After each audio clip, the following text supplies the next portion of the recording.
The June 9, 2025 Prosper Portland Board of Commissioners meeting is now convened. Pam, will you please call the roll? Commissioner Slick? Here. Commissioner Alvarez? Here. Commissioner Higgins? Here. Chair Cruz? Here. Thank you. Thank you. All right, I have a brief message to read.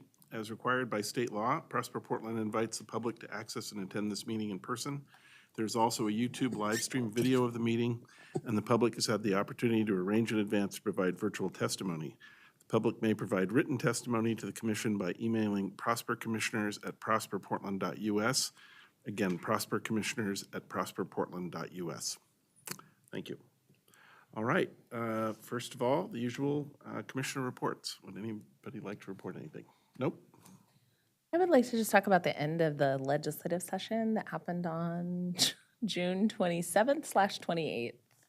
Okay. I just want to talk about the, I think we had a lot of asks in the legislative session, particularly around the Broadway corridor, which I thought was really critical for our team to move forward on the $22 million from the legislature to invest in the workforce housing that is part of one of Prosper's major projects. That didn't happen in this legislative session, but I feel like I just wanted to say thanks to all of the community members and the folks who participated in reaching out to the legislature and participating in the lobby day and engaging in that process. I think we all know that how critical it is that this neighborhood comes to fruition, and how important that is to our community, to the downtown community, and what an opportunity that is. So even though we didn't receive the $22 million this time, I hope that we can sort of continue to put a bookmark in this for the future of the Broadway corridor and figure out how we move forward there. So just wanted to say that. Great, thank you very much. Good comments. All right, and then we have the interim executive director report from Lisa Bluff. Thanks, Chair Cruz. So first, I'm pleased to note we held another successful My People's Market on Saturday, June 28th and Sunday, June 29th at the Rose Quarter Commons. I bought my annual pair of earrings that my child always likes to criticize me for. Founded by Prosper Portland and Travel Portland, My People's Market is a celebration of business, arts, and culture that provides space and resources for new and existing businesses to grow and reach new markets. With the summer market now in the books, Amanda Park and our events team will now turn their focus towards the winter My People's Market, which will be held in early December, and that will be our 17th edition of My People's Market. And for more information on the event, please go to mypeoplesmarket.com. Speaking of successful events, just this past weekend, the 2025 Waterfront Blues Festival was also held at Tom McCall Waterfront Park. The annual festival features international talents and serves as a showcase for Portland's music community. Prosper Portland is proud to support this Portland tradition with a technical assistance and a large event grant.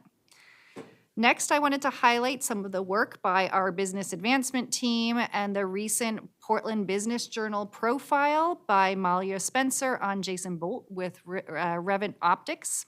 With assistance through Prosper Portland's Enterprise Zone program and the Oregon Manufacturing Extension programs, lean manufacturing efforts, the local eyewear manufacturer was able to stay in Portland and expand their new facility. Revant also has clearly demonstrated to their commitment to public benefits through our E-Zone program and our partnership with Portland Means Progress. And I want to recognize the business advancement team for their work with Revant and dozens of other companies just this year alone. The team consistently focuses on helping businesses grow and keeping living wage jobs here in Portland. And if you're interested in learning more about how the team can support your businesses, please go to prosperportland.us/BAT, B-A-T. I would also note we have a busy second half of July coming up, including the launch of a new energy efficiency grant program for small businesses in partnership with PSEF, a cluster industry company officially opening its new Portland office, and Portland's Pride Parade. So we'll provide more information on those events in the next executive director report. And finally, I'd like to welcome Stefan Kibbs, who's joined us as our new Human Resources Director. Stefan started on June 23rd. He brings more than 15 years of strategic HR leadership experience in complex represented workforce and workplace environments. We're excited to welcome such an experienced and equity-driven leader to our organization. Stefan had a chance to join us at a barbecue last night, and it was great to see him get to meet so many of our staff. Stefan joins us having worked in various public sector environments from OHSU to other local and higher ed institutions and public sector entities. He brings a strong background with Oregon's pay equity law, a deep expertise in labor relations and interest-based bargaining, as well as policy development. In addition, he's a strong advocate for equity, diversity, inclusion, and accessibility, including his leadership role in developing strategic DEI roadmaps for agencies that improve workforce diversity through intentional data-informed recruitment practices and inclusive leadership training. We're excited to have Stefan join us, so welcome, Stefan. Welcome, Stefan. Glad to have you. Thank you for the report. Okay, all right, next we have meeting minutes. Would somebody like to make a motion to approve the minutes of the June 18, 2025 board meeting? I so move. Thank you, Second. thank you. All right, and everybody, any votes in favor? Aye. All right, thank you. Pass unanimously. Public comments for items on, not on the agenda. Do we have any public comments out None. there? Nope, none. Okay. That makes that easy. All right, next we have a consent agenda. This is item number 6. It's an action item authorizing an amendment to a personal services contract with Workplace Change LLC. Does anybody have any comments about that? Otherwise, we'll just go straight to a vote. Okay. All right, would somebody like to make a motion to approve resolution number 7614, approving the amendment to the Workplace Change contract? Motion to approve. Thank you. A second? Okay, thank you. All right, all those in favor? Aye. Aye. Okay, passes unanimously. Thank you. Okay, item number 7 is an action item. This is adopting a comprehensive financial investment and real estate policy, resolution number 7615. Tony Barnes, Chief Financial Officer, and Will Thier, the Development Manager, will present. So welcome, Tony and Will.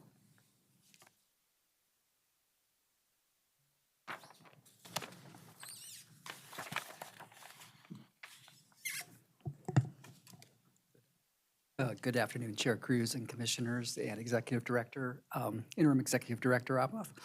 I'm Tony Barnes, CFO, he, him. I'm also joined today by Will Thier, Real Estate Manager, and we'll be presenting item 7615, that's adopting a comprehensive financial investment and real estate policy. And can we bring the deck up? Thanks, and to the next slide, please. This action adopts a combined policy that provides a comprehensive approach to all Prosper Portland investment activities, including covers general investment principles, fund management principles, real estate investment principles, a committee on accountability of finance and equity, otherwise known as CAFE, authority of the board and executive director, and definitions, a really strong list of definitions. This policy covers financial investments for loans, grants, and real estate activity. It does not cover contracts for goods and services or intergovernmental agreements. So today we'll be discussing some history and past policy actions related to investment and real estate policies, and provide some additional background on what's new and what's changing as part of the consolidated financial investment policy. And with that, I'll hand it over to Will. Okay, thanks, Tony. Afternoon, Chair Cruz, Commissioners. Next slide, please. So the first agency financial investment policy was passed by the board about 15 years ago.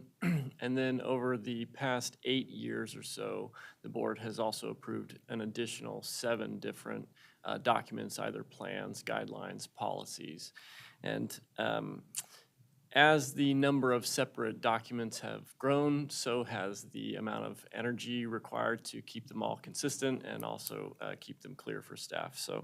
So at this point, we saw an opportunity to consolidate all of these different documents into one document. Next slide, please. So to provide staff with a more effective resource to guide their work, as I said, we've combined and streamlined these separate documents into one. We believe this new framework will do a better job of providing strategic, consistent, and contextualized guidance around public resource management. Next slide. The new policy will cover these four major concept areas, so governance, financial investments, real estate investments, and fund management. Within each major area, staff is then provided with more detailed guidance on direction for conducting these activities. Next slide. And then diving a little bit more into detail, these are the major new changes and updates to the document itself. So notable changes are executive director delegations have been standardized, the thresholds for CAFE review have been clarified, and a new set of real estate investment categories and fund management rules have been introduced. Next slide, please. In terms of the new material, we're introducing 3 real estate investment categories that will provide staff and CAFE members a framework from which to evaluate and compare different real estate investment alternatives as we move forward. These 3 categories, the labels are high impact, balanced, and income generating, and they're meant to more explicitly highlight the trade-offs that have to be considered across the full spectrum of potential real estate investments as we move forward with our new TIF districts and advancing the agency's strategic plans. Next slide, I'll turn it back over to Tony to talk through the fund management rules and policies. Thanks, Will.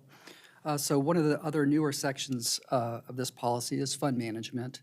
And it summarizes how certain assets, including cash from program income, loans, receivable, and real estate assets are maintained by Prosper Portland's fund structure and budget, providing further definition and clarification in some cases. Most of the updates are focused on what can occur at the different stages in a TIF district. So as seen on the slide here, the emphasis is around the Strategic Investment Fund, active and sunsetting TIF districts, terminated TIF districts, and the Citywide Investment Fund. The the Strategic Investment Fund, or SIF, highlights that it's funded by uncommitted program income, the purpose around business and commercial property lending, the acquisition and management of income-generating real estate, but also administrative costs to support these projects and programs. That was a major emphasis of the financial sustainability plan, was to use returns from the Strategic Investment Fund to help support the operating budget. This policy highlights that point, this updated policy. It also adds that loan principal, and emphasizes loan principal must be reinvested to make new loans for ongoing sustainability. In active and sunsetting districts, TIF districts, notes that loan interest and real estate net operating income remain in the district, in the fund, until the action plan for that district is complete.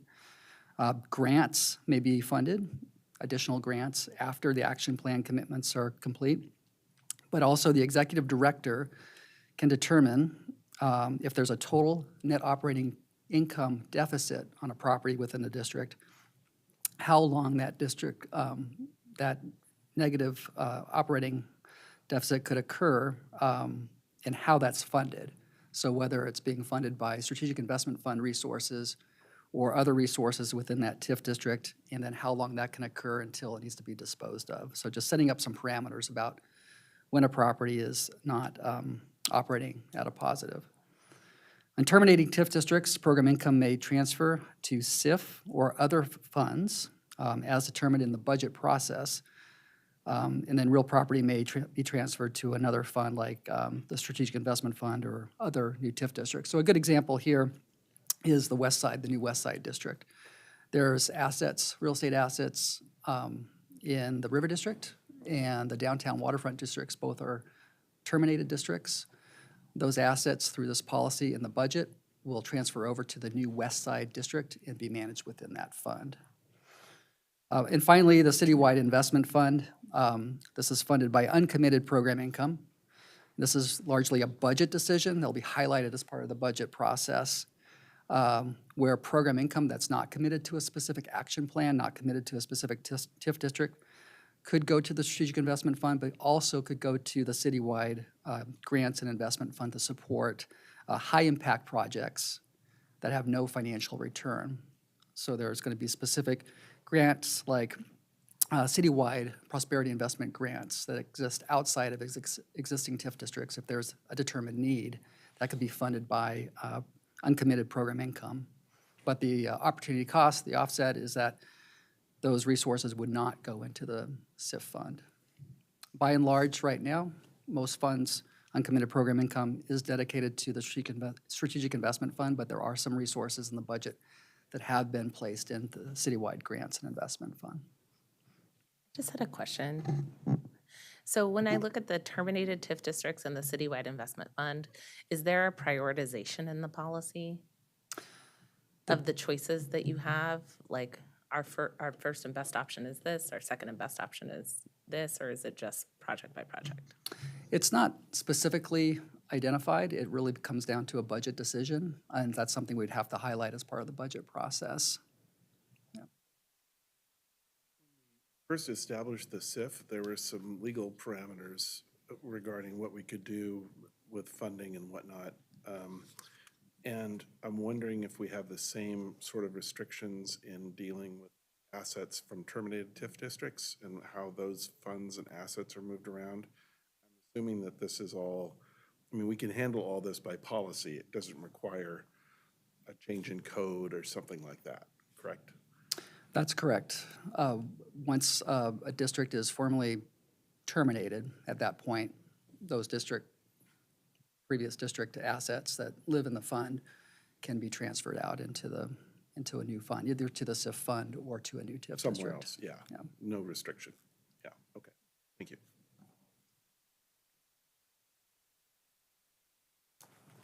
Okay. Next slide, please.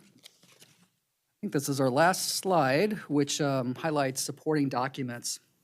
So if the policy is adopted, it will provide an overarching guidance to a number of practices and documents, charters, guidelines, and procedures supported by, that supports the daily business of the agency. The policy will guide real estate guidelines, informing all procedures for acquisitions, dispositions, and management of assets. The policy will continue to be implemented by the CAFE Charter, governing how CAFE reviews and recommends covered investments to the executive director. The policy will continue to inform all loan and grant underwriting procedures in accordance with adopted loan programs. The policy continues reporting to the board from time to time the performance of the portfolio, the loan portfolio. And finally, the policy will provide clear guidance on how to budget SIF resources, the purpose of those resources, and how to budget and manage program income from the different stages of a TIF district over the life cycle of a TIF district. And through the budget process, highlighting those decision points around program income that is directed towards SIF versus the citywide grants investment fund. Can we go back a couple of slides to the changes on the real estate policy? I think another slide there, thanks. And so these are all these are changes that we're making in this current policy? That's correct. Okay, so grants under $500,000 will not go to CAFE. They'll just come directly to the board, Provided, or they just happen. they'll be approved by the executive director, provided that they still fall within the grant guidelines for that particular grant program. Okay, got it. Which our board approved. Yeah, I got that. Right, I got that. yes, They, thank you. as long as they're under the grant guidelines, so it's Yes. not we're just not sort of willy nilly That's saying, okay, just checking in. And then I think okay, thanks.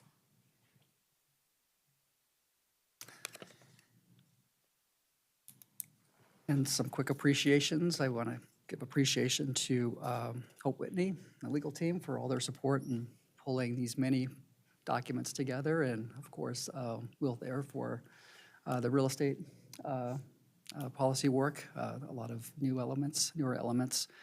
And yeah, just so a lot of components to this and a lot of work over the last 6 months to pull it all together. So thanks very much to the team. Great, thank you. Does anybody have any more questions or comments? I think it's just great. I think someone had said this earlier, but having clarity for the team and for everyone who is making decisions is going to be so great. And I read the document and I thought it was amazingly succinct for how many documents you were collapsing. So nice work.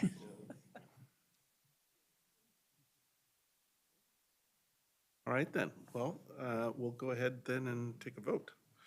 So would somebody like to make a resolution, make a motion to approve resolution number 7615, adopting the new policy? I so move. I second. Second, all right, thank you. All those in favor? Aye. Aye. Okay, passes unanimously. Thank you. Thank you. Thank you. Thanks for your great work. Okay, next up, we have item 8. This is also an action item. This is approving the terms of a commercial property loan to the Historic Portland Public Market Foundation, DBA, the James Beard Public Market. This is resolution number 7616, and we'll present. Oh, excuse me, Sarah King and Kate Little. Welcome.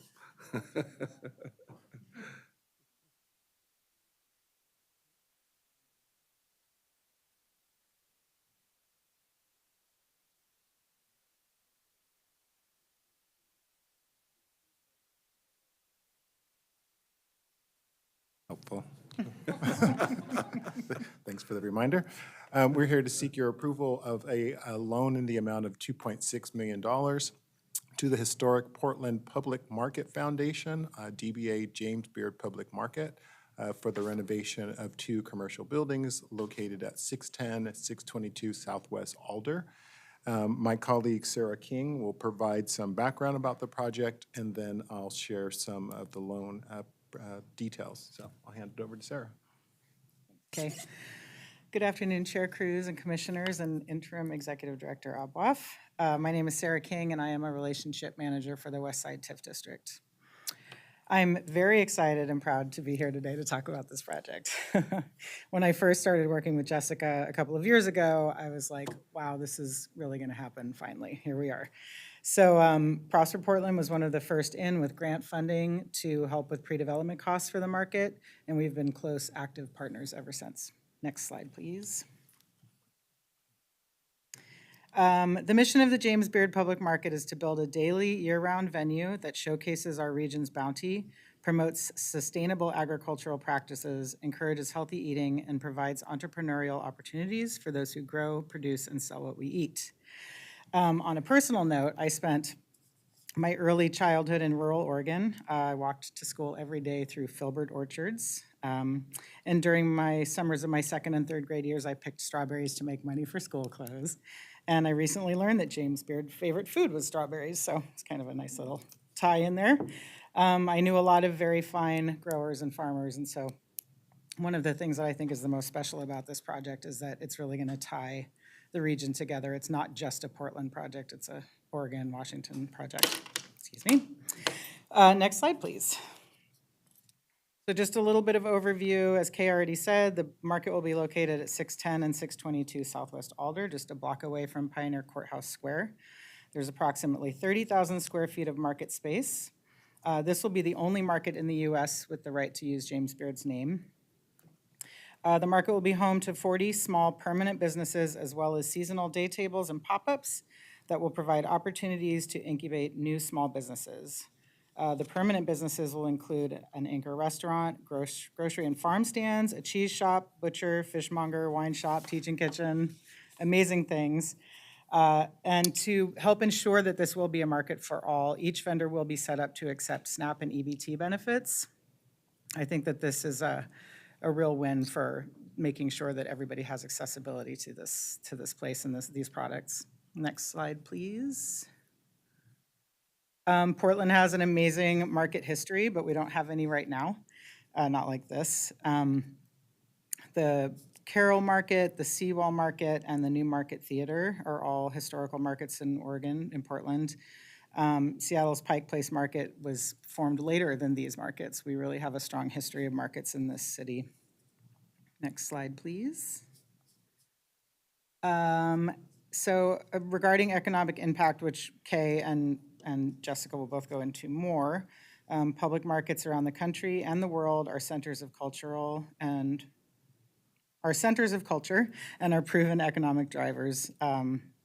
We've got some examples here. The Reading Terminal Market in Philly is one of my favorite markets ever. Both markets see up to 50 million in annual sales and are top tourist attractions in their regions. Next slide, please. So just a very basic project timeline. The home of the market was identified in October of 2024, and the property has since been purchased with a mix of public and private funding. Vendor applications opened in January of this year and closed in March, and the first round of vendors will be notified this month, I believe. Jessica will speak more to that.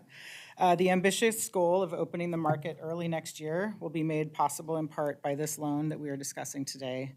For now, though, I will turn it over to Kay to discuss the finer points of the financials. Thank you. Thanks, Sarah. Next slide, please. So I'll go over first some of the sources and uses for the project. So as you can see, the total project cost, which includes the purchase of the property, is $29 million. The estimated cost for the renovation of the two buildings is $26 million. Now, the market has raised funds to pay for early stage project soft costs during the past several months, including grant funding received from Prosper Portland. If approved, this loan would cover most of the remaining project soft cost, and it'll be funded from the city's citywide grant and investment fund, which currently has $2 million allocated for the project. The staff will adjust the budget as part of the fiscal year 25-26 budget amendment number 1 to transfer $1 million from the strategic investment fund to that project allocation per city council budget direction to provide the full $3 million of funding from the agency. On March 23rd, the market was informed that the Oregon legislature actually approved $10 million of funding for the project, so that was good news, and that'll help to support the construction of the project. And then the foundation is now actively engaged in a capital campaign to raise $11 million of private capital, which will be allocated toward the project. Of that dollar amount, there are commitments for $2.5 million already from private investors, and the borrower is confident that due to the state's and the city's investment, that will help to bring in those additional dollars, and Jessica can answer more questions about that. And then finally, to round out the sources, about $2 million of funding is expected to come from the Portland Clean Energy Fund through the Anchor Destination Program that has been set up. And then you can see the rest of the uses from the building acquisition down through the hard construction cost, and then some money set aside for operating funds. Next slide, please. I'll give you the highlights of the loan that we're proposing. So the total loan amount is the $2,683,000, which includes an interest reserve. It's not the full $3 million because we've already funded $350,000 towards the project, so that counts toward that $3 million that we're allocating for the project. And as I mentioned, it's coming from the citywide grant and investment fund, with $1 million coming from the strategic investment fund. The loan is structured with an interest rate of 2.5%. There's a total term of 11 years, but what we're anticipating that you'll have the 1-year construction loan. The project will be completed. The remaining 10 years is there only if for some reason a portion of the loan is not forgiven. It will then have a 10-year term, and it will just continue on until it's paid. I'll talk a little bit about those forgiveness triggers that have been incorporated into the loan. There are 2 of them that basically would forgive or would provide forgiveness for the entire amount. The first one is connected to a partnership that the market has with Mizo, where Mizo would provide technical assistance, vendor education, and also some pop-up opportunities to vendors within the market. We're asking that they have very clearly defined goals and outcomes, in that they can show that Mizo is actively engaged with those vendors at the time that they're asking for forgiveness. And then the second phase is when the building has obtained that certificate of occupancy, meaning it's open for business. And so we're hoping that those two things are easy for the market to attain. And then I'll have the final thought about that the project is being required to comply with our construction, business, and workforce equity and our green building policies. Next slide, please. Here we see that it aligns with outcomes number 3 of the Advanced Portland in areas such as retaining and increasing commercial activity and supporting small businesses in the city, supporting the growth and health of businesses within the commercial district, and activating vacant properties and storefronts in the community. Are there any questions?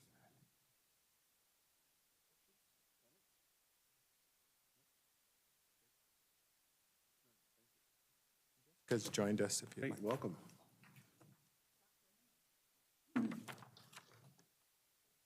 Jessica Elgin, I'm the executive. Hello. The James Beard Public Market, I'm really happy to be here, and I want to thank the chair, commissioners, and interim executive director Aboff for your support, and I really want to specifically thank the staff. As Sarah mentioned, Lisa and Sarah have been with us from the very beginning, and this is a long-awaited vision for Portland, and we were really optimistic that we can find a site and do this project, and it was really because of Prosper Portland making that early investment and those pre-development funds, that due diligence funding back in summer of 2024 that allowed us to get to this point. It has really helped us gain the momentum we need to show this is happening, and we're moving urgently and ambitiously to open this market for our community. At the core of our work is economic development and entrepreneurial pathways for our most underserved community, and providing equitable local food for the Oregonians and for visitors, and creating new jobs. Within the market, we will create 40 new small businesses, but we will sell thousands of Oregon products. And we are so excited about the outpouring of support from the vendor community. As Sarah mentioned, we had over 100 full applicants to be permanent vendors in the market, and many of those are coming from BIPOC communities, about 40%. The last 3 days, I've been in interviews with our first phase finalists for vendor positions, and each vendor comes to this opportunity with this incredible experience, with this passion for what they do. And every time I get off one of these Zoom calls, I think this is exactly why we're doing this market, is because of our food community and the micro entrepreneurs who are so passionate about this state and about opportunity here. As Kay mentioned, MISO is a partner of ours. We are working with them on a formal MOU process of how we can make sure that not only are we creating more on-ramps for MISO clients through pop-ups and day tables, cooking demonstrations, but we're also wrapping around our permanent vendors and creating that pipeline of opportunity. Sarah mentioned the Reading Terminal Market. They have a great model of moving vendors from ideation into permanency, and how we can wrap around all of our vendors with financial supports, business literacy classes, menu optimization, sourcing guidelines, all of the things that will help our vendors thrive, because really we don't exist without a really incredible vendor pool. Sarah also mentioned some other markets and the economic impacts they have for their community. Pike Street Market to the north of us sees around 20 million different visitors a year, and generates hundreds of jobs and over 200 million in economic impact for the community. We feel that with our proximity to Pioneer Square in the heart of downtown Central City, not only can our market create that kind of economic impact, it can be catalytic for the entire neighborhood. And we're already seeing people signing leases because of the market. Mike Bennett is our neighbor. A lease was just announced last week, Seems to Fit Housewares just signed a lease in a building across the street. There's so much activity, and we really believe we can be the anchor tenant to Portland's renaissance with this public market. As they have mentioned, we've hit some major milestones. We announced in October, we purchased the building in January for $3 million. From January until now, we've been really focused on our public funding. And we were delighted that the legislature approved $10 million in lottery bonds. With some private money, some foundation and individual gifts, we've received 2 $500,000 donations in the last couple of weeks. We're more than halfway to our campaign goal with a year left to raise, and we believe we're on the path to achieving that. But it will only be possible with investment from Prosper Portland. So I want to thank you all. I want to thank Brian, who's not here, for all of his work as well. I mean, Prosper is a key partner in this work, and we hope that that partnership will continue beyond investment, but how we can partner with your Office of Small Business, how we can partner with the different programs and events, because a market is more than just a place to shop and connect. It really is a community intentional placemaking, and I look forward to a long future with you. Great, thank you very much. Any questions or comments from our board?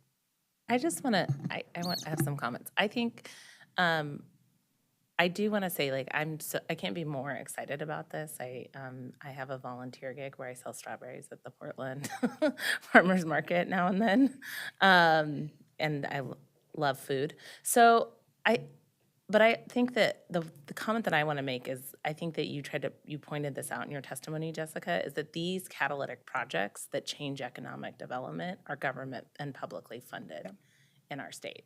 And that government is the foundation of those. And maybe I'm feeling very much, I feel this nationally, but also there is this attack on government that I think is happening. And without the sort of government investments in these type of transformative projects, they don't happen. Yep. And the whole neighborhood around it doesn't happen. And so I'm very excited about the legislature's investment. I'm excited to support this investment. And I think that we need to think about how we are engaging and talking about the government investments in these transformative projects, because I hope this is the first of these many projects to come, especially as we look at the TIF districts. I often think we sort of get this rumor that it is the private sector who builds these things, and we name them often after private sector people. We'll name this market after a wonderful food entrepreneur who lived and worked in the private sector, and the reality is government will support it. So I just want to make sure that we're sort of holding that space and understanding that as we move forward, because I think we have more of these. I hope we have more of these to come. Thank you so much for that comment, because that's actually something I talk about a lot, is public-private partnership, and not only the importance of it, but it was part of our strategy, is being able to secure the building with mostly private funds, and then being able to move into this really strong public-private partnership as being the real ingredients to make this happen. And it, for this project, I believe can be a test case and setting the standard of how the public and private sector work together again in Portland. And not only through the funding element, but also the work that Sarah and Prosper has done in helping us expediting permits, working through the city. It has been through the technical advisory committee that's been created. I think we can model something really powerful here, and then how do we replicate it and scale it? And there's no such thing as too many public markets. So just putting that out there, we can have more markets. No one ever said there's too many grocery stores. So I love what you just said, and I completely agree. Appreciate those comments, and I think from my perspective, I look forward to the entrepreneurs that you're cultivating here, and look forward to one day hearing their projects and their growth and seeing their growth path. I've talked a little bit about economic development being the research and development function of our city, and I think about the innovation that our region has contributed to food and culinary expertise, and I see this as an ecosystem development for future foodies and future generations of culinary entrepreneurs. And I'm really excited for the very long tail effects that could come from a program like this. So thank you for your leadership and that ambition. I think it's much needed in the region, and look forward to being part of this. You, everybody. I would just add, I'm just really gratified and happy to see this come to fruition. It's been on the drawing board for a long time, and it's just really exciting to see it actually tangibly come into being. So, so thank you for your great work and your leadership on that. I would just ask just a few nuts and bolts things, just regarding the funding and the loan and the timing of things.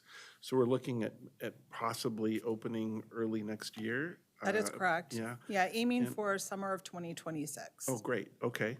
And then when would the state monies be available?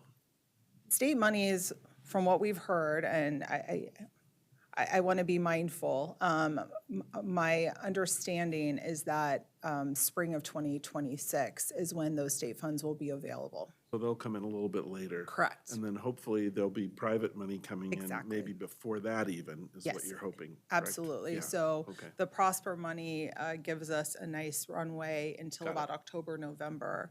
And then we will bridge with private fundraising. And we are also pursuing some bridge financing against the lottery bond money if needed, just to Bridge loan, yeah. yeah, just to make sure that there's no stalls in the project. You know, we're all acutely aware that any kind of stalls not only puts our vendors in a bad situation, it also will add cost to the project. And right now, our project costs are moving exactly the way they need to be. And we do have contingency in there as well, about 10%, if we do have some unexpected costs related to the project. Great, okay, that's exactly what I was hoping to hear. Yeah, yeah. So, thank you. Yeah. Okay, any other comments before we take a vote? All right. Well, would somebody like to make a motion to approve resolution number 7616, approving the loan for the James Beard Public Market? Motion to approve. Thank you. Do we have a second? Second. Thank you. All right, all those in favor? Aye. Aye. All right, passes unanimously. Thank you very much. Wonderful. Thank you Great- so much. Great work. Really appreciate your good work, and thanks for the good presentation. Great. Thank you. Okay. All right, next up, we have another action item. This is number 9, approving Reimagine Oregon Economic Opportunity Investment Grant Awards. And Shabri Vickers and Vicki Schwafferman will present. And Vicki, I understand, will be appearing via Zoom. Yes. Good afternoon, Chair Cruz and Commissioners, and Interim Director Lisa Aboaf. Vicki is dealing with a fantastic summer camp time where she's joining us from home alongside her fantastic children. So thank you so much, Vicki. I'll get us started, and then I will hand over to you. So for the record, I'm Shabri Vickers, Director of Equity Policy and Communications here at Prosper Portland. And again, joined by Vicki online, who is our program consultant for Reimagine Oregon. We look forward to hearing from a few grantees shortly, as well as a brief overview of last year's grantee impact and the proposed funding opportunity for this 2025 spring grant round. So next slide. So for just a bit of level setting and background, I'd like to begin with the Advanced Portland Alignment found in Objectives 2 and 3. We can go to the next slide.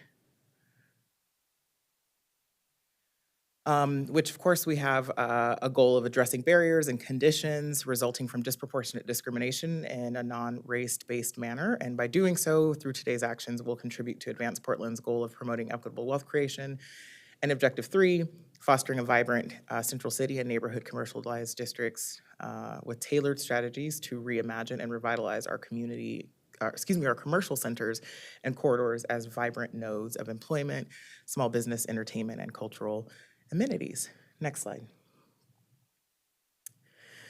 So just as a brief reminder of the work that has occurred to get us here today, the recreational cannabis tax dollars that fund this program came from strident advocacy by members of the Reimagine Oregon Economic Opportunity Steering Committee and others who organized across the state, county, regional, and city level following the murder of George Floyd in May of 2020.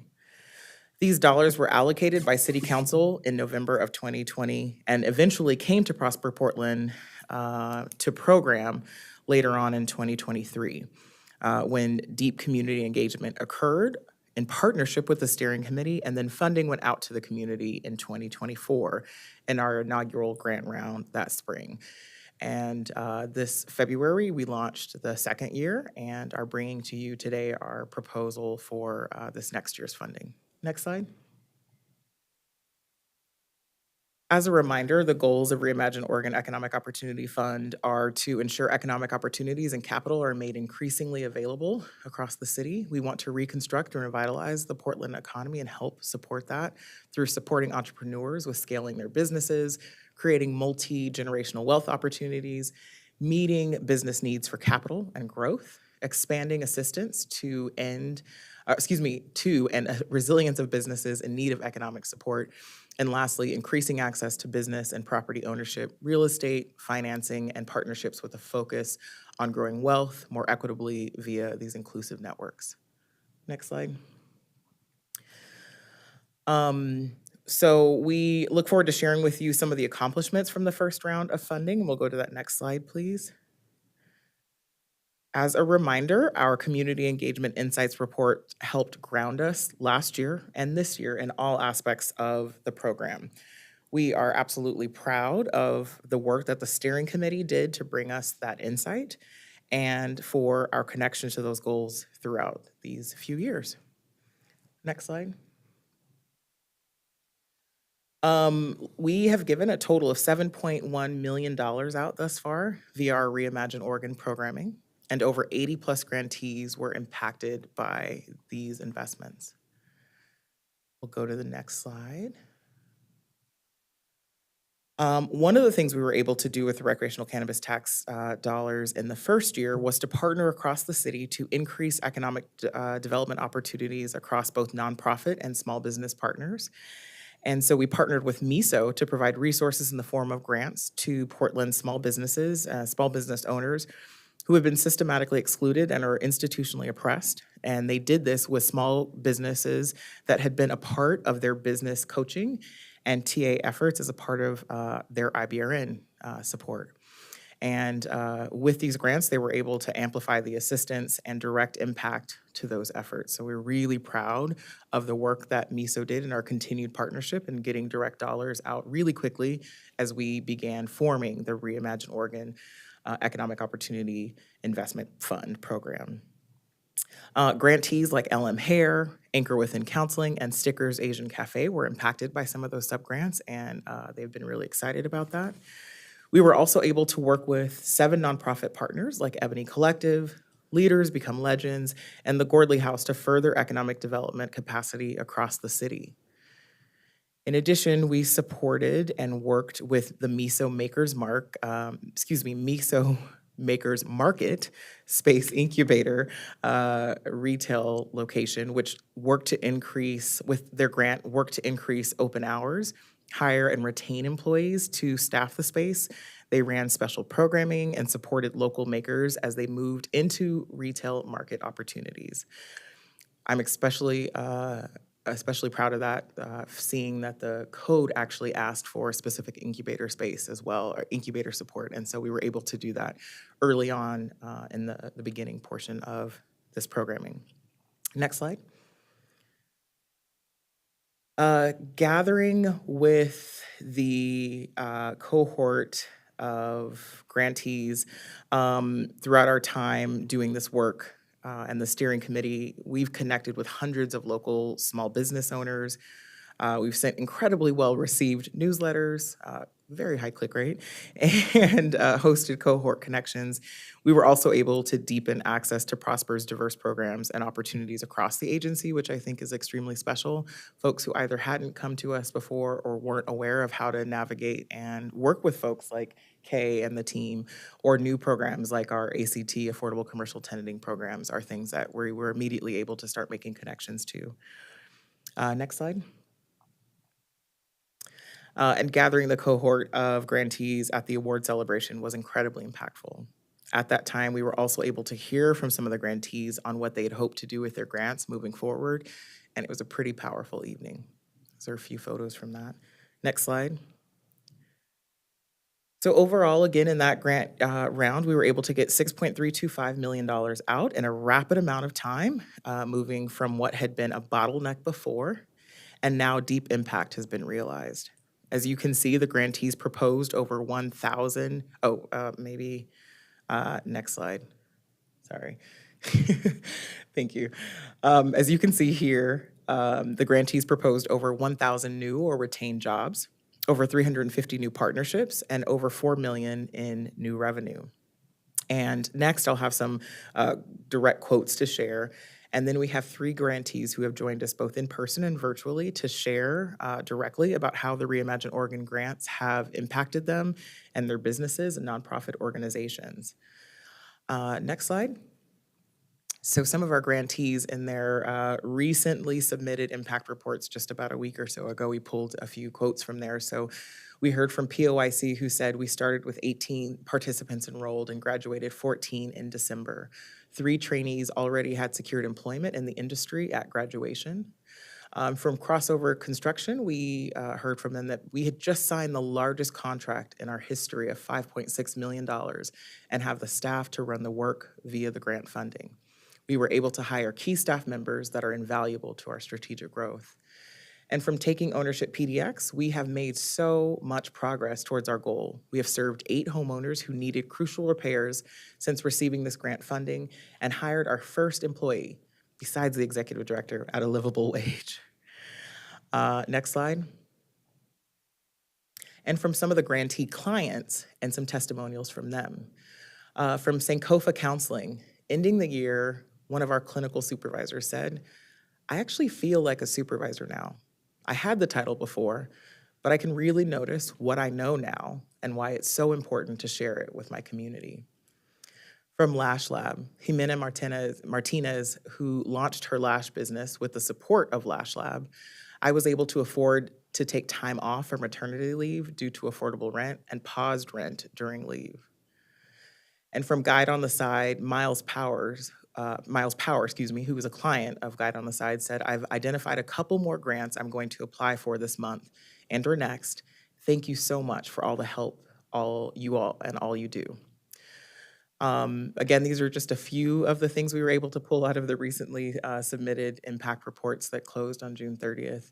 And we have 3 grantees with us to share a little bit more in person. And first, I'm going to invite up Christina Lane, who is the co-founder and education administrator, vision holder, and curator from Champions Barber Institute. Christina?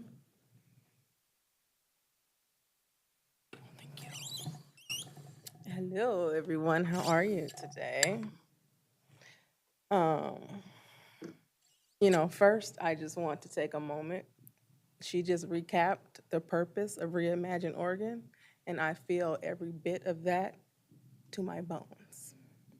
So if we could just take a moment and breathe to honor all that we have been through as melanated people, at least I need it for my nervous system so that I could speak to you.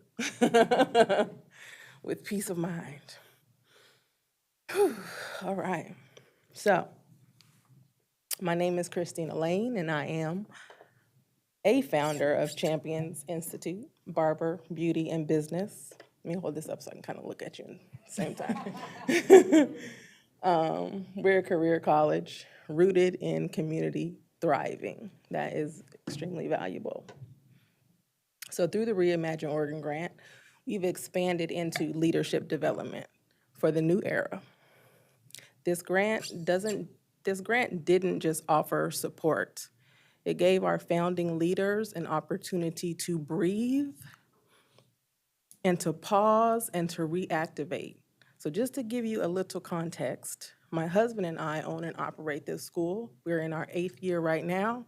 We've serviced 100+ students, and we've done it all by ourselves. I don't even know how. I don't even know how we've done it, and we've done it extremely well. What Reimagine Oregon has done through this fund, it's more than economic support. It's vibrational justice. The team said, we see you. The team said, your brilliance deserves backing. not the systems that continually seek to slowly kill you. And that's extremely rare. So let's be honest. There's too many systems that perform equity, but never shift it. We've watched words like Black Lives Matter be reduced down to some empty branding. But this fund moved differently. It wasn't performative, which is what my nervous system has been seeking and longing, real support, not performance. And when it's real, the results speak, just like ours at CBI. Reimagine Oregon is a rare and indisputable system choosing to break long-standing patterns. I see it as a template for success. With this grant, we launched CBI Business, the School of Success. A business school built for those who keep rising forward no matter the resistance, the champions. Our results speak for themselves. We've had a graduate who converted a $20K investment into a full return on investment in 3 months, another one in 6 months, debt-free and thriving. Another one who scaled a mobile barbershop into 2 barbershops, brick and mortar buildings, and launched a mobile supply store. We've got a US veteran who re-enrolled into our program, not because he failed, but because he refuses to settle for systems that didn't prepare him.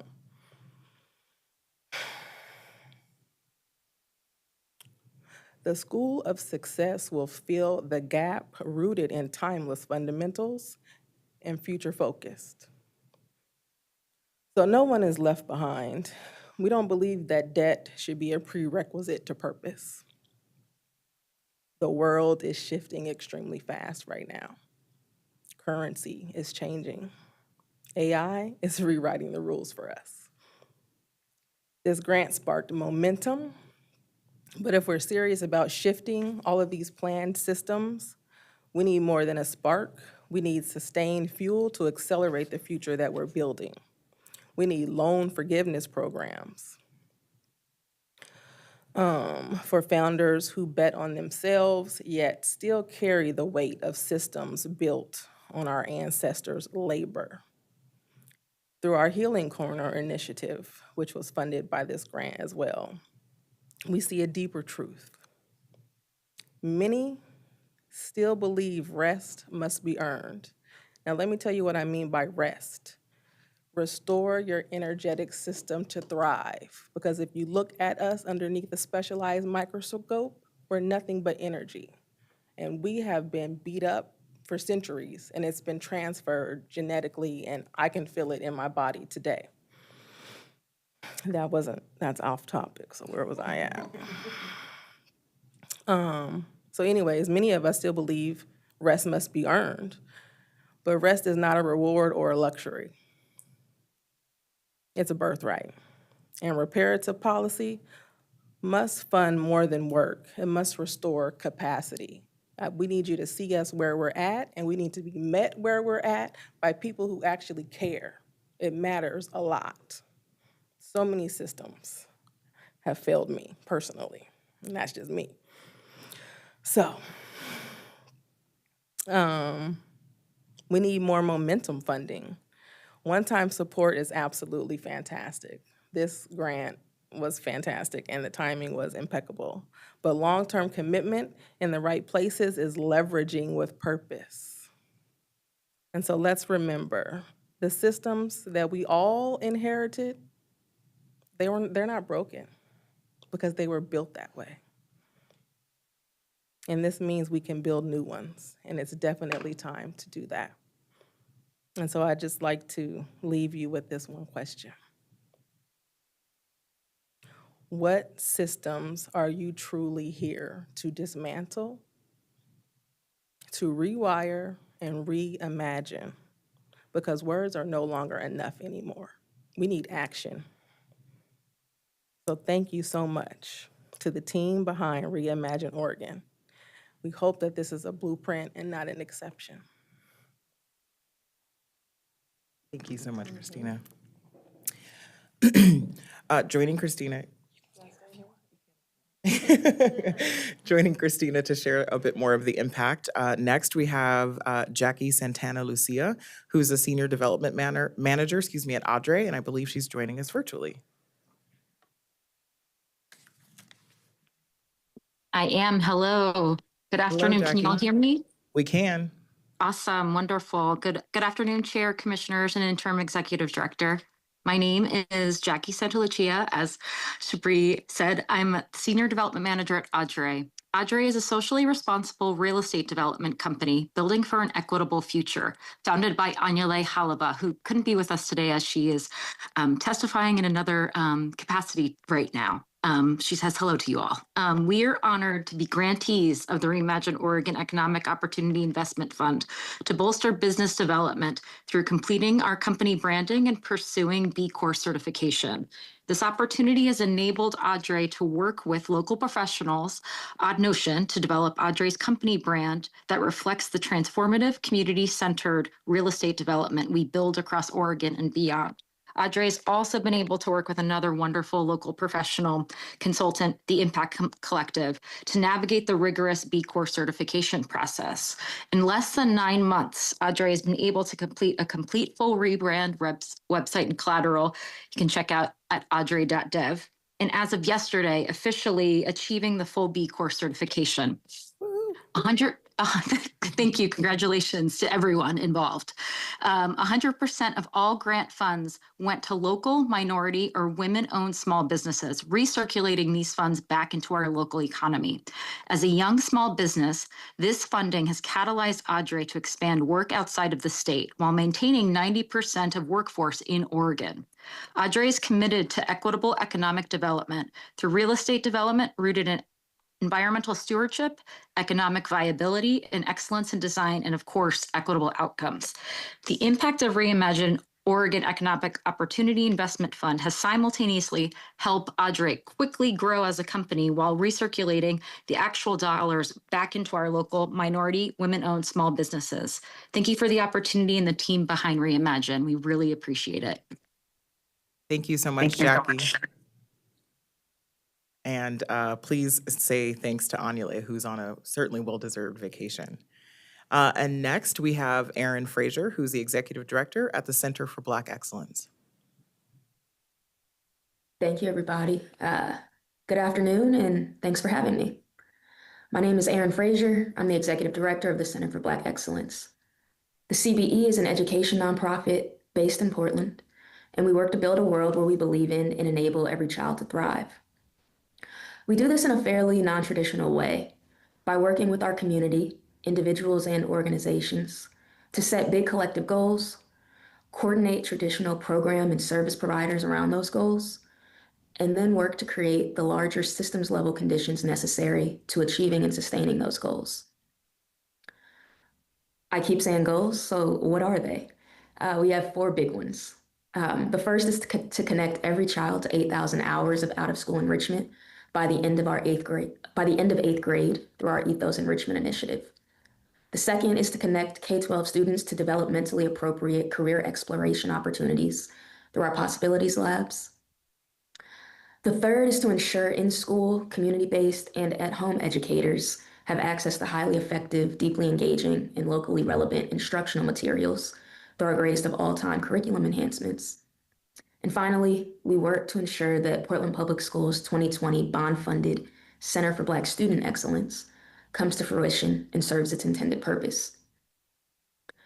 Each of these goals are intentionally too big for any one entity to dream of achieving alone.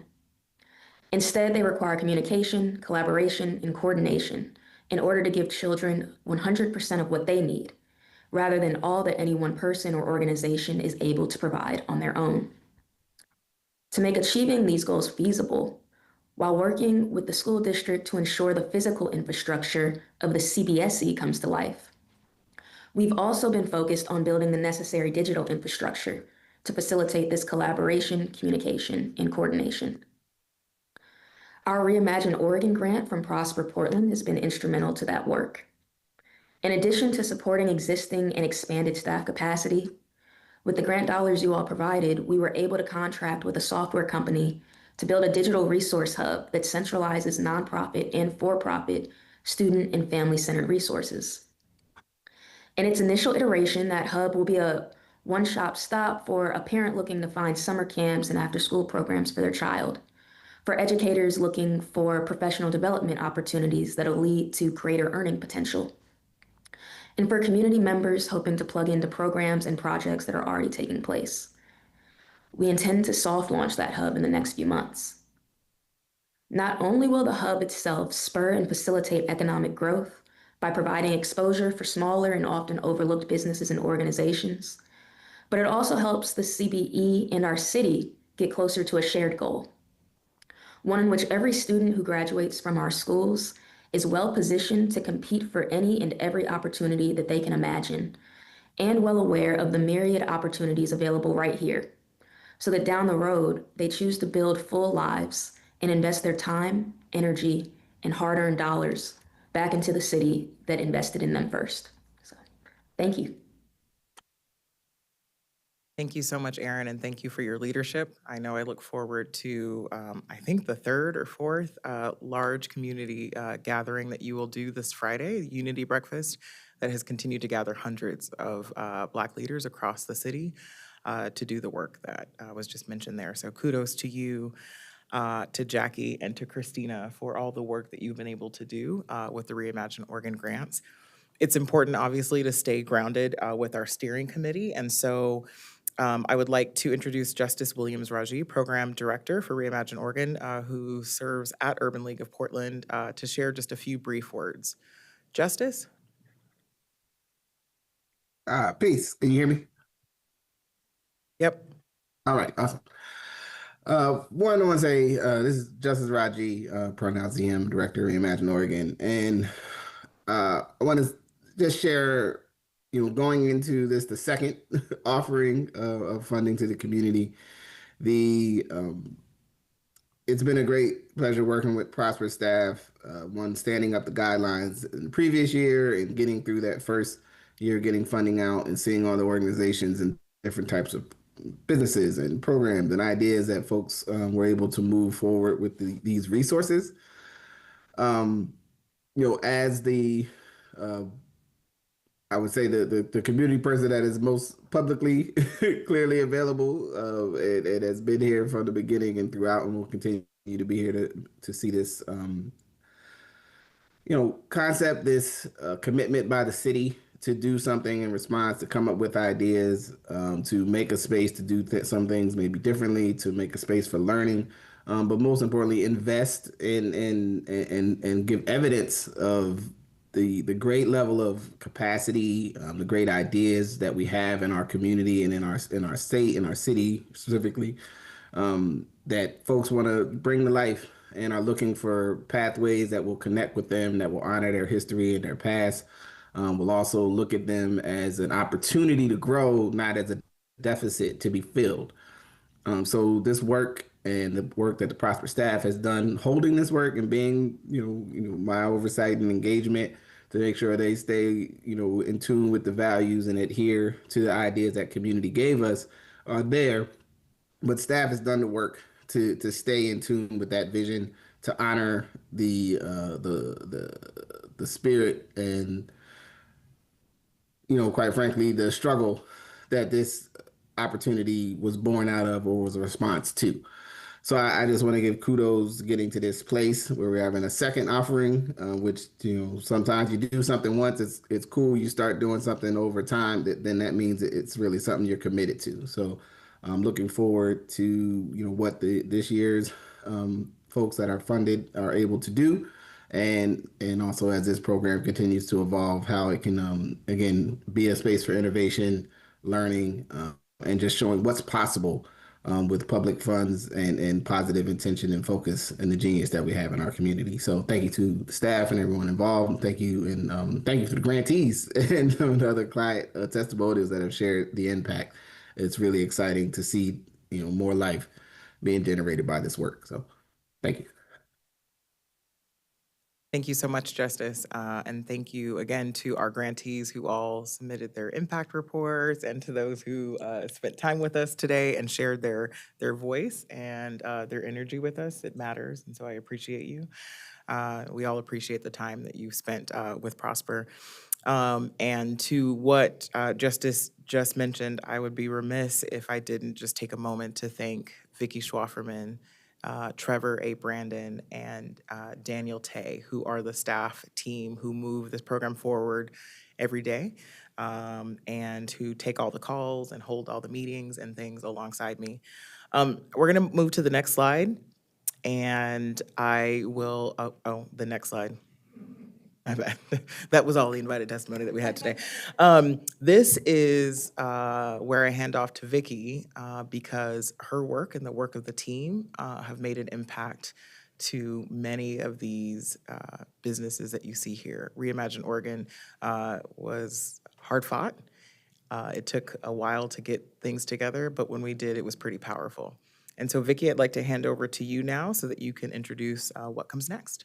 Vicki? Thank you so much, Shabri, and hi, everyone. As Shabri mentioned, my name is Vicki Schwafferman. I'm a consultant at Prosper Portland, working in the capacity of program manager for Prosper Portland's Reimagine Oregon team within the Equity Policy and Communications Department. And it's such a pleasure, such a privilege to be able to be with you today as Shabri and some of our 2024 grantees and Justice talked through what started out as a vision rooted in our purpose to reimagine our communities' access to equity and capital to a realized program where we have been implementing economic opportunity and critical, tangible, and I will add measurable investment that for needs that have been lifted up from our community. So it's really an honor for me to present to you details about our launch of our second year of the program and delve into more details specifically with what we've seen from this moment in this cycle. Next slide. Next slide. All right, so in front of you is a brief timeline, a look at where we have been most recently with our second cycle of Reimagine Oregon's Economic Opportunity Investment Fund launching this past February. So we were excited to let the community know that this cycle launched. We had our website updated, and this year our available funding was drastically different from last year with a $1.35 million in available funding. This year, applicants had an opportunity for a longer process as well. So we closed the grant process on April 4th. And then from April to June, we really transitioned to our evaluation phase of the program, collaborating with incredible volunteer leaders from the community who are exemplary in their leadership in terms of small business, entities that represent the driving forces in economic opportunity throughout our community to help us review all eligible applications and to prepare final award recommendations for the presentation that we're putting in front of you today. And today, here we are. We're very excited to be able to provide you with what we would recommend as really exemplary possible award recipients that submitted extraordinary proposals. And our hope is that if the board does approve what is being put in front of you today, our timeline would be devoting summer and fall to switching to grant distribution, collecting all of our signed grant agreements, and putting on yet another celebration for our grantees to be able to collaborate and share and build camaraderie as a cohort as we build up the ecosystem of economic opportunity here. Next slide. As you can see, consistent with our guidelines for the program and last year, we kept our same priority areas. There are three. One is focused on accelerating business growth and entrepreneurship. This area was provided for for-profit businesses and ranged for standard grants in the area of $5,000 to $300,000, devoted to strengthening and growing and scaling business. Our second priority was once again building community wealth and economic empowerment with that same dollar range, but focused for nonprofit entities to promote skills and assets for intergenerational and community wealth. And the third opportunity, which was available to both types of entities, was a larger range of in between 50 and 700,000 that allowed for folks to submit proposals that are geared towards creating anchor projects that are rooted in place and space and enhance community engagement and collaboration. So those are the priorities that were consistent with last year, and we carried through this year to be responsive and accountable to our community. Next slide. Great. So this year, we learned, as always, we are in the business of evolving, learning, getting better at what we do. And so we received feedback from the community to even be more guided and clear on which track organizations should apply through and for. So we had two separate tracks, one for profit and one for nonprofit. And to that end, we also had two evaluation committees to specifically focus their attention on evaluating proposals that came through for-profit track. That again, both opportunities included in that were for folks to apply for standard projects or anchor projects. And in the nonprofit track, they had those same two options as well. Next slide. Great. So here's where we landed at the end of the application process. At the closing of the grant, we received over 270 applications that were submitted, which amounted to over $60 million in requests, total funding requests. As you can imagine, that is a lot compared to the dollar amount that we have available for this funding cycle. So as always, this was another year of receiving exciting proposals and another challenge for us to really stay true to our evaluation criteria, the core foundation and building bones of the program as we moved into evaluation phase. Next slide. So some proposals, statistics that we saw in terms of the summary of proposals that came in is a proposed total new business customer base of 740,000 over that. Proposals lifted up, being able to build total jobs hired, created, and retained of 2,900 over that, and also greater than 120 million business revenue growth with the applications that were being submitted. Folks lifted up these key statistics as their goals for being able to move the work forward if they were awarded. Next slide. The breakdown looks as follows. We summarize it into two areas for you to easily see. An organizational type is the first one. Majority of the proposals we saw came from for-profit applications, so just under 70%. And then roughly around 30%, just over that, came from nonprofit applications. The majority of requests we saw were for standard grants. So that smaller $5,000 to $300,000 range, about 80, just short of 80% came in for that request, and anchor projects making up about 20.4%. Next slide.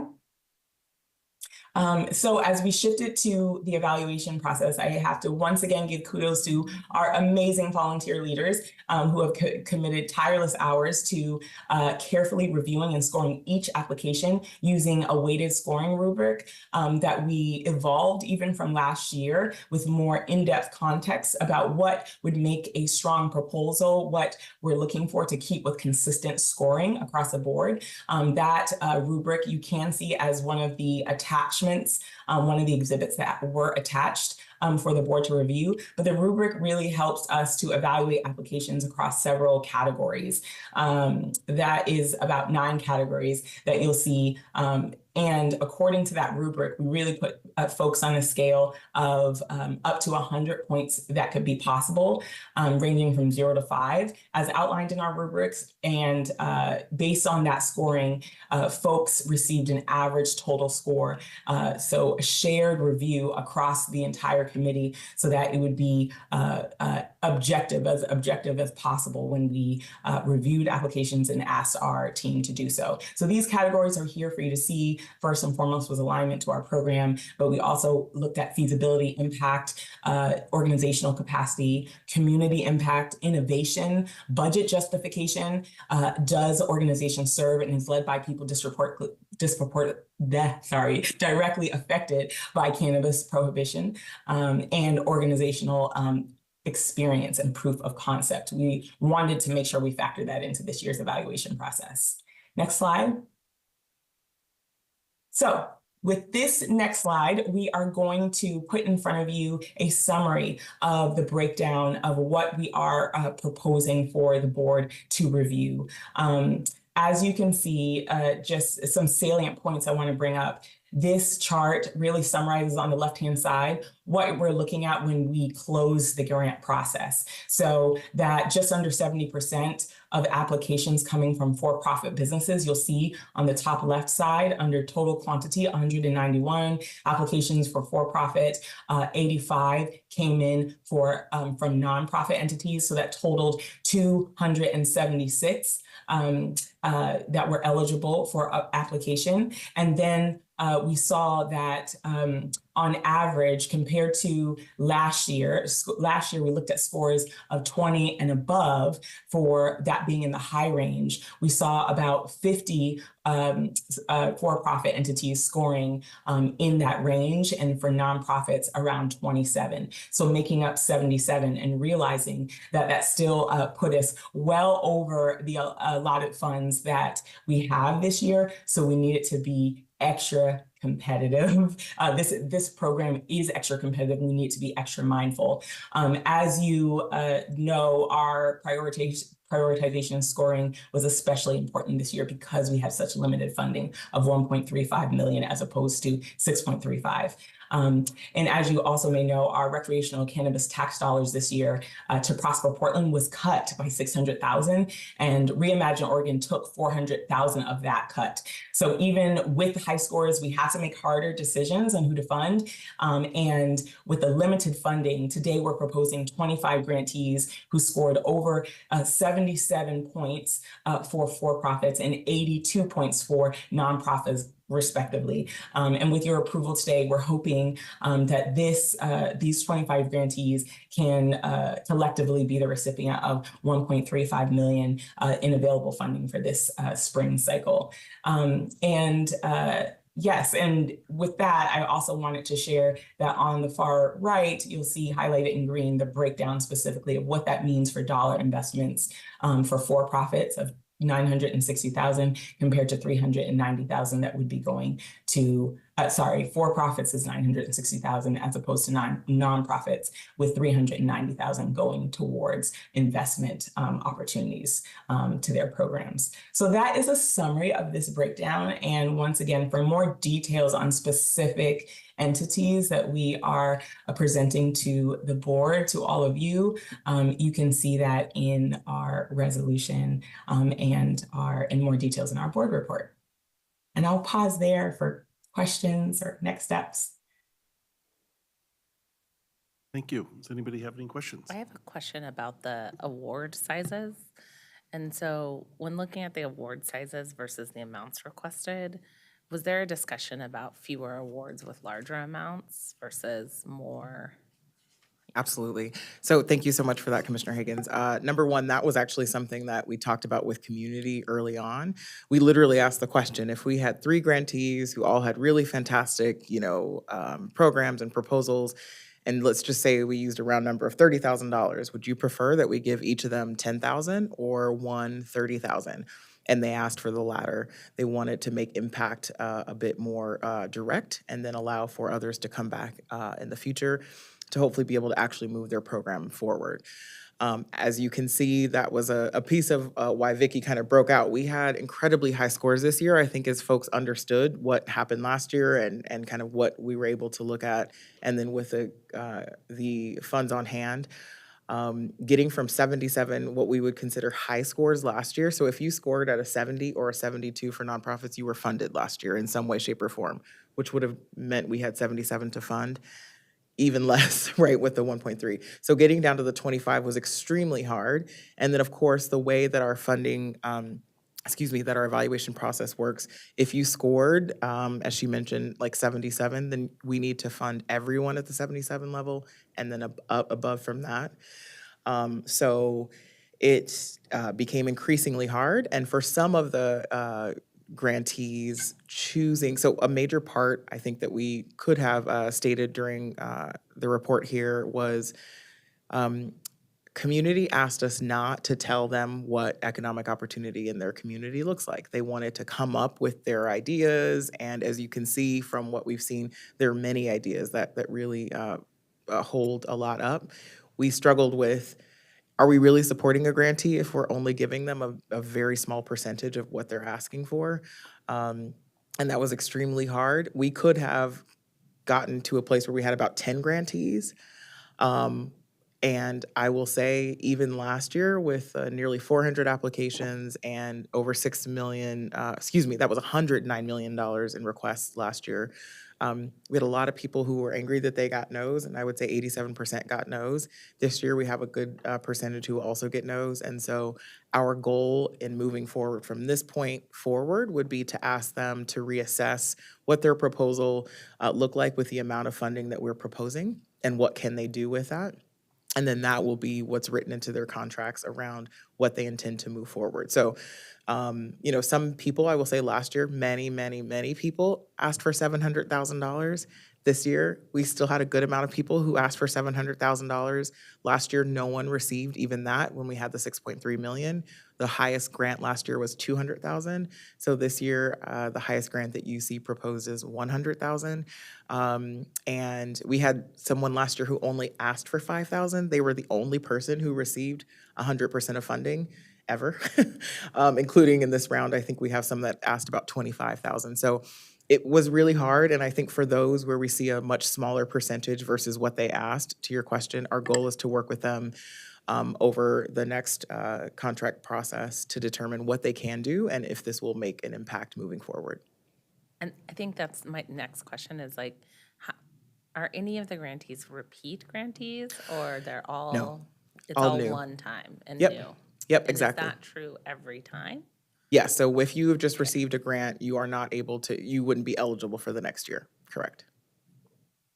And the other thing I should mention is that if you receive other Prosper funding, it doesn't preclude you from Reimagine grants. It simply, we ask you to apply for something different or something that grows and amplifies on your current effort. So let's say you got a PIP grant for some TI for your business and you put new like envelope securing, or you got a new door or carpets or something. We would ask you to invest in something different than that, but still we could invest in your business and continue to support economic opportunity that way. And then are the grantees connected to the rest of the Prosper program? So like, or the city programs around small Yeah, business hubs and other things? that's actually the last year we had about 6 months from me hiring the team to getting the money out the door. And so we did a lot of that both post the grant process and then in introducing them to the rest of the team. So thank you, Sarah and Kay, because they have worked with them. And that is the goal, to increase, especially for the folks who are applying, that process. We also do send out information via the newsletters to people who didn't get the grants, just to let them know that there still are opportunities for other Prosper funding, because sometimes people are applying for commercial real estate. Like we've seen that with some of these, right? Looking at those goals. And so as we start building out that contract, if we notice that a portion of what they were asking for was exactly something like that a PIP could support, if they happen to be in a TIF district or something, then we will work with them to look at what we can fund based upon the funding opportunity that we're offering, and that which they might be able to marry up with something else. They just can't double dip on kind of the same dollars. Yes. Yes. And if I may, just adding, in addition to what Shabri mentioned, kudos to the team for a considerable amount of work meeting with folks who applied last year who did not get awarded. We met with hundreds of folks who did not receive funding, just to still provide technical assistance on how they might be able to increase their chances for this year or future cycles.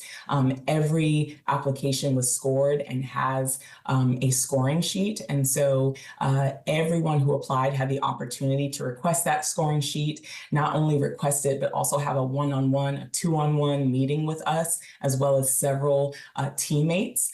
So maybe myself, maybe they would meet with me, meet with myself and Shabri and our old executive director at the time. So there was many checkpoints to let folks know this is a continual relationship, and saying no is not always no forever. It's no right now.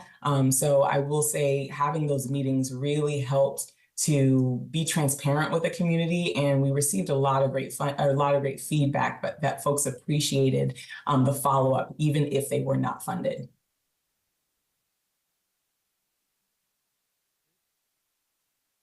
Other comments or questions? All right, well, that was a great presentation, and thank you to our guests very much for speaking today. Really appreciate it.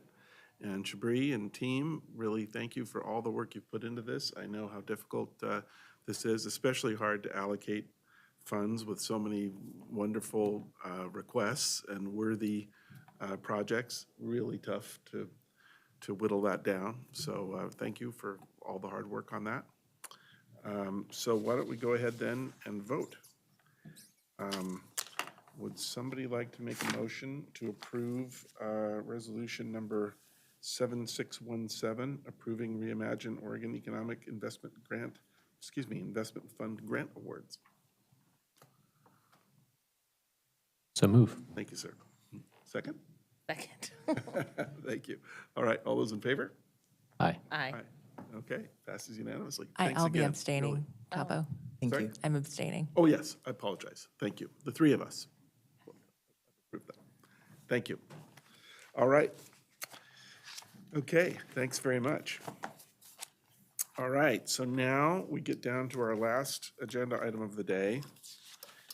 And this is item 10. It's an action item appointing Cornell Wesley to the position of Executive Director and approving the terms and conditions of employment. The item included Cornell's offer letter, I believe. And so we all had a chance to review that, and we've discussed it before. There's no presentation for this other than yours truly. I'll just make a few comments, and then if anybody else has anything they'd like to add, that would be great. I'll just note for the record that this was a lengthy process, national search project for us. We had some amazing candidates in the mix, and Cornell came out as our top candidate. We had, it was really impressive to see all the people who participated. We had a broad group of folks represented in our interview panels, so I want to thank all of them. I think everyone at all levels of our recruiting were really impressed with Cornell.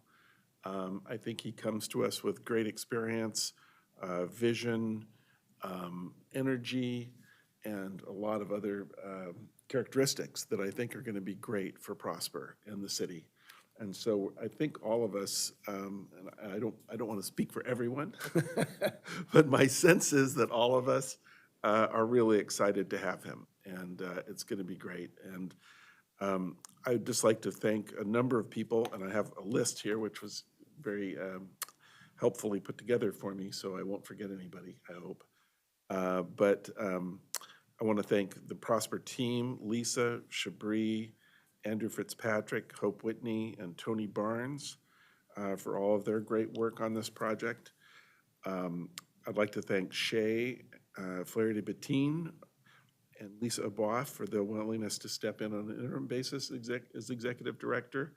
And then Hope, of course, for all the good work that she did in helping me with the recruiting process. She was really great. Also like to thank the search team. They were really good to work with. It was a pleasure to work with Jeremy Gold and his team. So, so just a lot of folks were involved in this, and I'm just really grateful that we wound up where we are, and glad that we're through it. So, in a positive way. So, would anybody else like to make any other comments before we take a vote?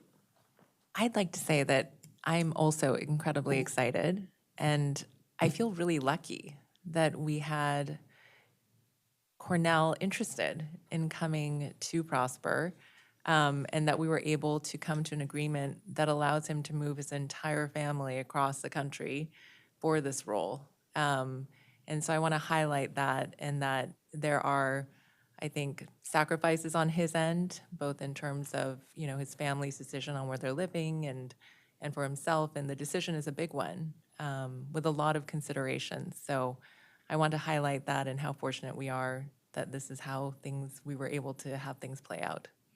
Great, thank you very much. A couple things as well I'd like to add. First off, I want to thank you for your effort and stewardship in leading this through. I know you spent countless hours above and beyond to get us through, and Michi, you as well. I know that you were also part of the early process and really making sure that we had an equitable process that was considered thoughtful and allowed us to arrive at this decision. I'm also incredibly excited about Cornell, and as I think about our city, where it is the role of an economic development agency, I think we sit at an inflection point on so many levels. And this next executive director is going to have the opportunity to carry the momentum from our previous executive director, from both of our interim executive directors, and really the work of this agency to move it forward. The effects of this individual, will last decades, and it is a decision that we carry with a lot of weight. And I agree, he's making a lot of sacrifices to move across the country.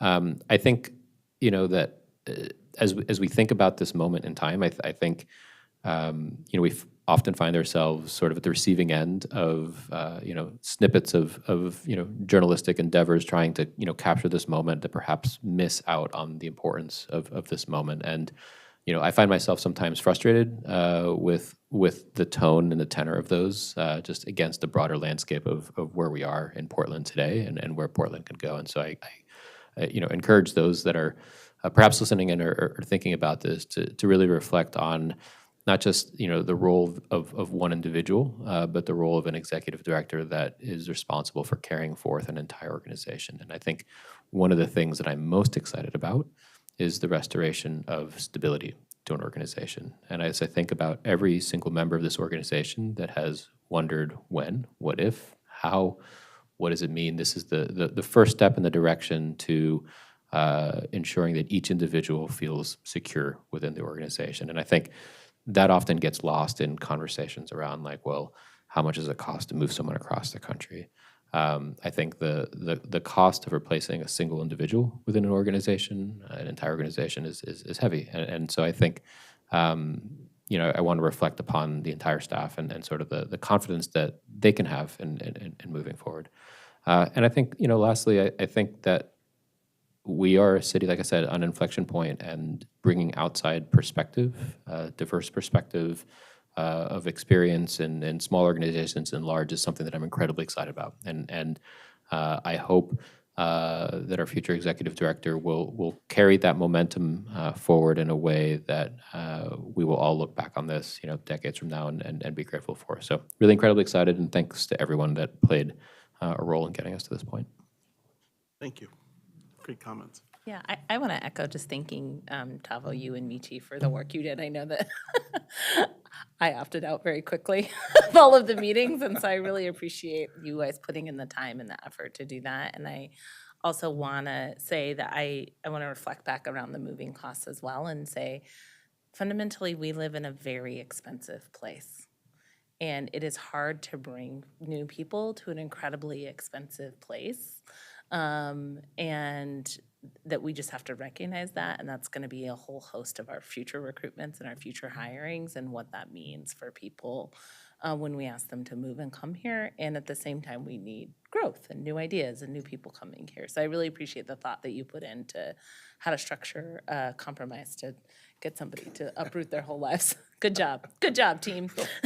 And I also want to thank the staff. I really appreciate the staff and the staff's engagement throughout the process, but also the community engagement. And the folks who volunteered to sit on the community panels to do the interviews, as well as the staff union. And I know that there was lots of meetings with lots of people, so appreciate their time as well. So I just want to thank everybody, and I'm very excited, I think like everyone else here is too, to have Cornell coming, and I think the stability is a really good point, and I feel like there's so much opportunity here. And I think, you know, Marcelino continues to remind us of like dreaming big. And it's such a good reminder to have somebody who can come and help us do that, because we can dream big all we want, but unless you have somebody who's gonna implement and engage in that and bring those big dreams to fruition. So I'm super jazzed. Can't wait for him to start. I just have to put in my plug and thank Tabo too, because I just want to be clear. I think he spent at least 500 times the amount of hours that I did on this effort. So thank you, Tabo. I don't know how you do this in a day job. Well, thanks to everybody for your comments. And for my part, I would just say it's a pleasure. I'm glad to have got through this and succeeded, I think, in landing a really great candidate. And I'm just so happy that everybody else shares the enthusiasm as well. That's really pleasing. And somebody told me a long time ago that, you know, the most important thing you can do as a board, even if you drop the ball on everything else, is hire a good executive director. And so I think we've done that. So I'm really, really pleased, and thanks to all of you for participating. One other person I didn't thank and wasn't on our list was Donnie Oliveira. Donnie participated in many of our meetings and interviews and provided some good insight and support too. So thanks to Donnie and his team, if he's listening. So, okay. So then, if there's nothing else anybody would like to say, we'll go ahead and take a vote to approve appointing Cornell Wesley to the position of Executive Director and approving the terms and conditions of his employment. That's resolution number 7618. And would somebody like to make a motion to approve? I so move. Thank you. Second. Thank you, sir. All right. All those in favor? Aye. Okay, passes unanimously among the four of us. So that will be immediately effective. All right. Does anybody have anything else they'd like to say? Okay, if not, then this board meeting is now adjourned. Thank you. Thank you.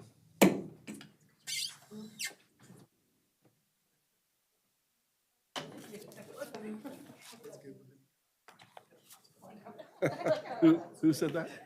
Oh, did he? Oh, great. Yeah.